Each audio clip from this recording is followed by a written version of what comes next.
This is the last day of January in 2021, and the title of this video is Preparing Your Resume for a Federal Law Enforcement Position. And the most important step, besides acquiring the necessary qualifications, which is something that you have to do on your own, you have to be able to know how to articulate your qualifications in your federal resume, in your resume for the job. And if you are able to do so, you will move on to the second step and the third step. But if you aren't able to do so, you'll never get past go. Your application will be sent then and examined, but you will never reach up even the most basic secondary screening processes. So the most important thing you can do, besides again acquiring qualifications, is being able to articulate those qualifications, and that's what we're going to look at in this video. Just by way of example, I was a DEA agent for 27 years, and in law enforcement, about 30 years total. And during my 27 years, most of my time was spent as a supervisory agent. I've interviewed many people as part of a panel doing interviews for agent applicants. And I've also looked at many of these successful write-ups. I've helped people write their application resumes, and some people have written them without my help, and some of them, did very well, and some did not. Some did not do well at all, but even those who were clearly qualified. And I'll relate one example to you before we get into it. And this was a young man who had been a commanding officer of a company in Iraq, a company commanding officer. So he was a captain in the United States Army, and he had gotten out and applied for a job as a DEA special agent. And this was during the time of Operation Iraqi Freedom, probably I think about 2008, thereabouts. And he applied for the job, and he never got past go, which was a shame, because he was clearly qualified. But what this young man lacked was, what he failed to do was properly articulate the experience that he had, the experiences that he had, so that his application would have been approved. So it's a little skill in and of itself. It's something that you need to know if you're trying for a federal job. Not as important with state and local law enforcement, but with federal law enforcement, very important. So we're going to look at two jobs. First one being, both of which are currently open. The first one being the position of DEA Special Agent, and then one of the uniformed law enforcement positions.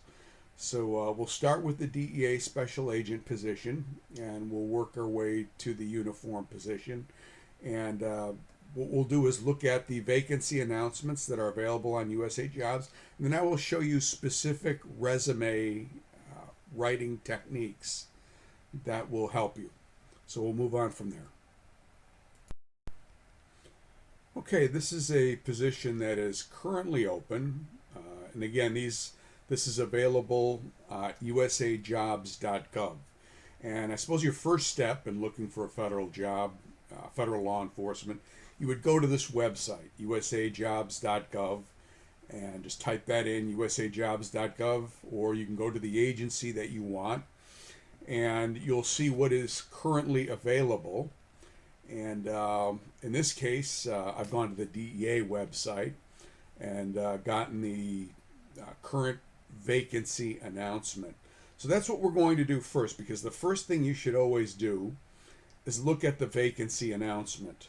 And in this case, you'll see that currently open is the job of criminal investigator, which is the 1811 job series. Each federal position has a series, and in the case of law enforcement criminal investigator positions, that series is 1811. It's something like an MOS, military occupational specialty in the Army, or AFSC, Air Force Specialty Code. It's just a number, and essentially those who are in these positions do the same type of work. So 1811 is criminal investigators / special agent, And that is a position that, as the name implies, they do primarily criminal investigative work. So the first thing you'll look for is what is currently open, and you'll see right here there is a position open with the Department of Justice, DEA, Drug Enforcement Administration, and the job announcement number, which would go on your SF71, the form that you fill out online. It is BA Basic Agent 2020-1. And the first thing it's going to show is the salary range. And in this case, it's 42,698 to 72,787, or 487 rather, I'm sorry, read properly. But again, when you look at this, you have to remember that law enforcement, you receive not only your base pay, which is what this is, but you will also receive locality pay, and you also get overtime pay. Law enforcement availability pay is actually what we call it, and it's 25% of your base salary added to your base pay and locality pay. So just as an example, let's say you were making, I don't know, 80,000 a year. Well, you would get 25% of that added in, so that would be 100,000 a year. Okay, so that should make that pretty simple. And you look at the open period. It's open December 1st, 2019. It's open till March 1st, 2021. So it's important that you file when it's open. It shows you the series and grade, GS 7, 9, 11. And these are the positions that they are opening applications for. It's full-time. You can be promoted as a non-supervisor to GS 13. Multiple vacancies throughout the United States. If you apply for this job, you are going to get relocated. You'll sign a mobility agreement. Who may apply? United States citizens. Okay. Security clearance, top secret. You're not applying for a supervisory position, so that's no. And who may be considered? All U.S. citizens. And then there's the little bit of propaganda on the Justice Department. Then you look here, travel required 25% or greater, and it tells you a little bit about the job. The work hours are long and irregular. You have to be available to work at all times, to include holidays and Sundays and so on and so forth. DEA special agents are often sent on temporary duty assignments away from their assigned office. So that's something you want to be aware of. You're not applying for the local PD or for the Capitol Police, or for something that, the U.S. Park Police, where you're being assigned to a specific locality. Yes, you'll be assigned to an office, but you could be transferred temporarily or permanently anywhere. Key requirements. You have to be a United States citizen. So it's important you read all the requirements before you apply. You have to be able to obtain and maintain a top secret security clearance. Okay. You have to be able to get a driver's license or have a driver's license. If you're a male, you have to be registered with the draft, the Selective Service. They do a background investigation and drug testing. And then this tells you specifically what you're going to be doing. And this is important in writing up your resume, as you're going to see. You're going to be conducting complex narcotics, drug-related criminal investigations. You're going to be carrying out surveillance of criminals. You're going to be infiltrating illicit drug channels, drug trafficking channels, I guess that should say, identifying and apprehending drug traffickers, arresting law violators, and preparing evidence for court. And then, of course, your responsibilities increase and assignments become more complex as your training and experience progresses. So we're going to look at applying for the lowest grade that is open right now. It's the grade that I was hired at. That's GS7. And to qualify at the GS7 level, now this is very important that you read this in its entirety again, because it means a lot. To qualify at grade 7 level, there's one of several ways to do that. Now, number one, if you have a college degree with certain academic achievements, that's all you need to qualify. You'll make the best qualified list and you will move on to stage 2 in the process. Now, what is that you need if you have a bachelor's degree? Well, you would need a bachelor's degree and If you have 1 full year of academic graduate level education or law school, you're good. Or if you have a bachelor's degree with what they call superior academic achievement provisions. What does that mean? It means you must have a GPA cumulative of 2.95 or higher based on 4 years of education, or even in the final 2 years of your curriculum. So in my case, my undergrad GPA was about 3.6, okay? Now I'll tell you this, in high school, my GPA was horrible. It sucked. It was about, I was in the lowest quarter of the class, and do you think I even cared? No. I enlisted, but after I finished my enlistment, I decided that's not what I wanted to do with my life. So I went to school, and going to school in your 20s, there's a huge benefit from going to school when you're 17 or 18. And I didn't even have to work that hard, and I had a fairly good GPA. So I think if you work hard and get a good GPA, you don't have to have any other qualifications to get in this job. Now, even if you don't have a 2.95 or higher, if you have a cumulative GPA of 3.5 or higher on required courses in your major, and it could be any major, it doesn't have to be law enforcement. They would like to have majors with accounting or criminal or computer science or physical sciences or, you name it. If you have 3.5 or higher, then you're able to do that. Or if you've been elected to membership in a national scholastic honors society. So if you have any of those things, you're fully qualified. Okay, when does experience not matter? Well, again, for this job, you need a bachelor's degree in any field and 1 year or more of graduate or law school, or 2.95 or higher cumulative GPA, even in your last 2 years of study, or 3.5 or higher in a major field of study, whatever you majored in, or if you've been elected to an honor society. If you have any of these things, that's what you need. Your experience is not relevant in terms of the fact that you qualify for the GS7 position. Now we're going to look at a sample resume of someone who has a bachelor's degree but does not have one of these things, does not have 1 year or more of graduate school, does not have a 2.5 GPA cumulative, does not have a 3.5 GPA or higher, or was not elected to an honor society. The first one I'm going to show you is an example of a police officer, okay, who works for the San Diego Police Department. And this is a mythical, a fictitious applicant. But this is how his or her application should be written up. And this is, again, to qualify based on experience. It has dates of employment, San Diego Police, could be any department. And here is his write-up. Assigned as a detective to multi-agency task force, assigned to investigate major drug trafficking organizations.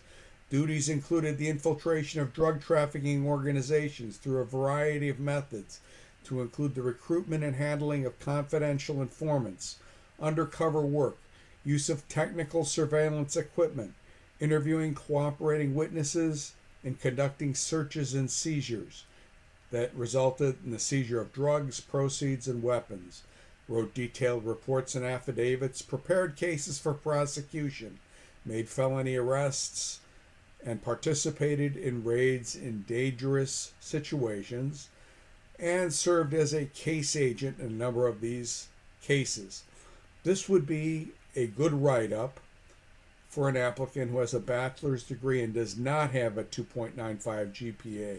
Okay, so this would be a very good one. It would show exactly what he or she did, and this one would qualify you. Now, here is the same applicant who writes up his or her application and is not as verbose, Police officer, 2013 to present, performed law enforcement investigative duties as assigned. Okay. Now, why is this one not good and this one good? This one, as you can see, very clearly indicates what the person did. Okay. We're not putting words in anyone's mouth. We're not telling anyone to state something that's not correct. But if you did all these things, you have to articulate it. This, I may know what it means, and I know what this means.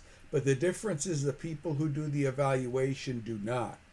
So if you don't articulate, you don't get credit, and this one would not get credit. Here's a second example, again using the same department.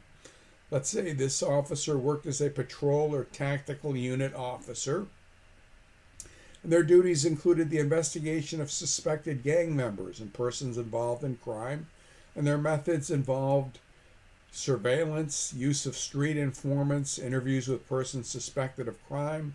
They gathered evidence to justify searches that result in the confiscation of narcotics, weapons, and arrests. Prepared affidavits, detailed written reports, testified in court, passed leads to detectives, and participated in meetings with members of the community and civic organizations to help reduce crime. This is a perfect write-up. This will get you the job if you have a bachelor's degree and do not have the GPA requirement. Now again, if you have a 2.9 GPA, 2.95 or higher overall cumulative, this is not necessary. But if you don't have it, then this would be what they would be looking for in terms of experience, because your grades do not qualify you for the job. Now here is how not to write it up. Unsuccessful. Worked as a patrol tactical officer. Okay, again, did not specify what they did. Let's say we have someone who has a military background, has a bachelor's degree, but does not have a 2.95 GPA.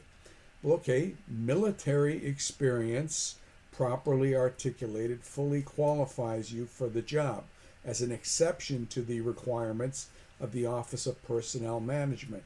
The DEA has allowed persons with military, accounting, foreign language, pilot, maritime, and I think chemist duties, and electrical engineering backgrounds as exceptions to the law enforcement qualifications. So this is what a military write-up would look like of an enlisted man who has a bachelor's degree but less than a 2.95 GPA. This would be a good write-up. Okay, successful. U.S. Army sergeant, served as a sergeant and squad leader for an infantry unit, responsible for readiness and training and welfare a squad of U.S. Army Infantry 11 Bravo soldiers. You were deployed to Afghanistan. You were responsible for conducting patrols, locating IEDs, interviewing, gaining confidence of villagers. Army and police, Afghan Army and police gathered information through intelligence, surveillance, interviews, and searches that result in the identification and detention of suspected Taliban soldiers. Responsible for maintaining morale and proper discipline in my squad, to include counseling soldiers, providing extra military instruction, and referring for disciplinary proceedings those who violated the UCMJ. Prepared correspondence on operations, detainee interrogation, and performance evaluations. This would be a great write-up for someone who needs the experience write-up because they don't have the grade point average. You still need a bachelor's degree, but this guy does not have a 2.95 GPA, but he has the experience because military experience is listed as an exception to the law enforcement experience for the DEA special agent position when you look at the vacancy announcement. Now here's a not successful write-up of the same guy who did the same thing but didn't know how to write it up. Well, I was an Army Sergeant E5, okay?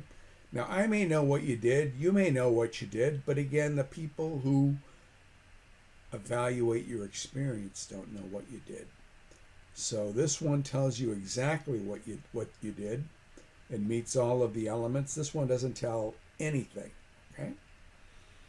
Okay. Same thing could apply to officer corps. You know, if you're a Marine officer, here you have the same thing. You know, commissioned officer, and again, this most commissioned officers have 2.95 GPA or better. But let's say this guy doesn't for whatever reason.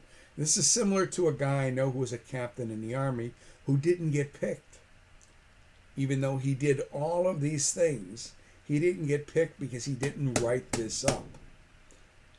Had he written it up this way and just articulated what he did, he'd have gotten hired. Now, an example, again, you may or may not be able to see this on the screen, so I'll read it. Served as a Marine officer, serving as platoon leader, staff leader, series commander, led a platoon of infantry Marines, okay? And you held a fire base, responsible for counterinsurgency and counter-narcotics operations. You detained and assisted in the interrogation of suspected Taliban members, made recommendations for award and corrective action regarding Marines under your command, and following your service, you were assigned to training at MCRD San Diego as a recruit series commander, responsible for oversight of drill instructors and recruits. And there you have it, in a stressful environment. Not successful, same experience, Marine Captain 03. That's what this guy put down. He was an Army captain. He didn't have a 2.95 GPA, had been to Afghanistan, had been to Iraq, had done all of these things, but he didn't articulate it. His application never got out of the gate. Okay? A pilot, you know, if you are a certified pilot and you have a bachelor's degree, you're good to go. So you don't have to have any experience. You just have to have your pilot's license, and it says in the job vacancy what you have to have, okay, and what your FAA certification has to be. And if you have a bachelor's degree and pilot license and experience, you're good to go. Now, I provided a example here. Successful Chief Warrant Officer, U.S. Army, served for 4 years as a pilot of an Apache helicopter. He completed basic and advanced flight training, logged over a certain amount of flight time. You hold a Class 1 FAA medical certificate and pilot's license, fully qualifying with a bachelor's degree, regardless of GPA, because pilot is an example, is a exception rather, not example, but exception, okay? Foreign language, okay?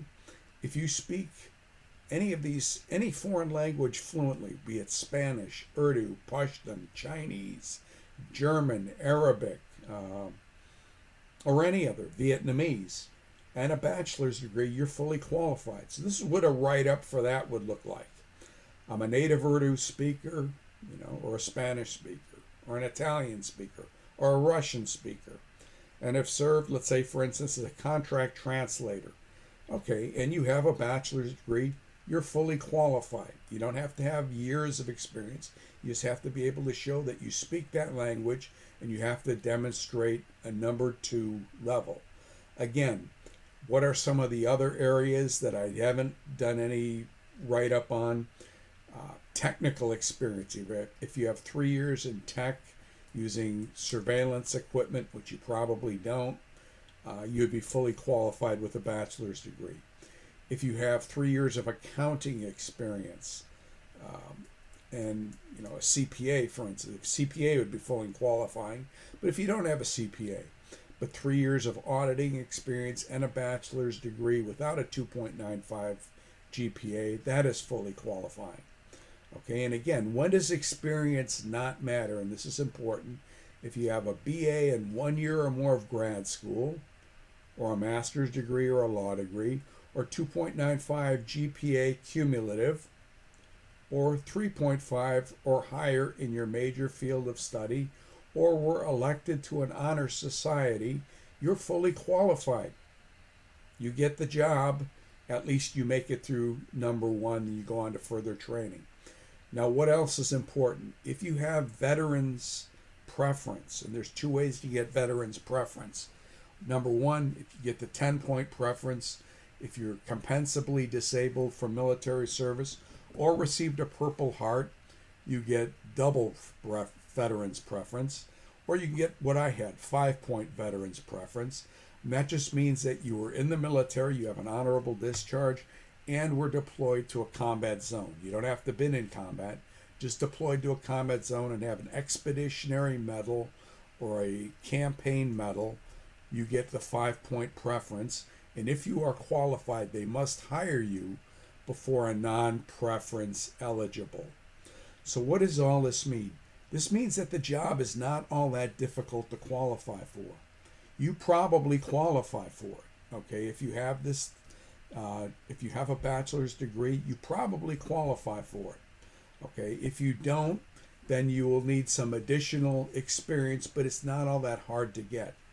If you've been in the military and a bachelor's degree, you're probably qualified. If you have law enforcement and a bachelor's degree, you're probably qualified. If you speak a foreign language and have a bachelor's degree, you're probably qualified. If you're a pilot and have a bachelor's degree, you're probably qualified. In other words, or just good grades, you're qualified. So again, be very careful in writing up your application. Make sure that it meets the requirements. Have someone look at it who knows what they're doing before you submit it. And right now the DEA is hiring. And I just pulled up what you saw earlier was from the DEA.gov website. It's not on USA Jobs. They want you to apply through the DEA recruiter.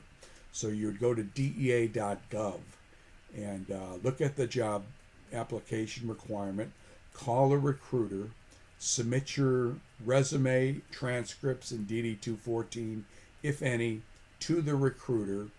They will tell you where you're at, and then send it off to headquarters, and then headquarters will rate it as either qualified or not qualified. Then if you're qualified, you move on to the next step, which is the written test and the panel test, which I'm going to discuss in my next video. So hopefully this has been useful to you. And if you have any questions for me, you want me to look at a resume that you've got, I'm more than happy to do it. No charge. Just let me know. Okay. All right. Thanks a lot, and have a good one. We'll do the uniformed one next.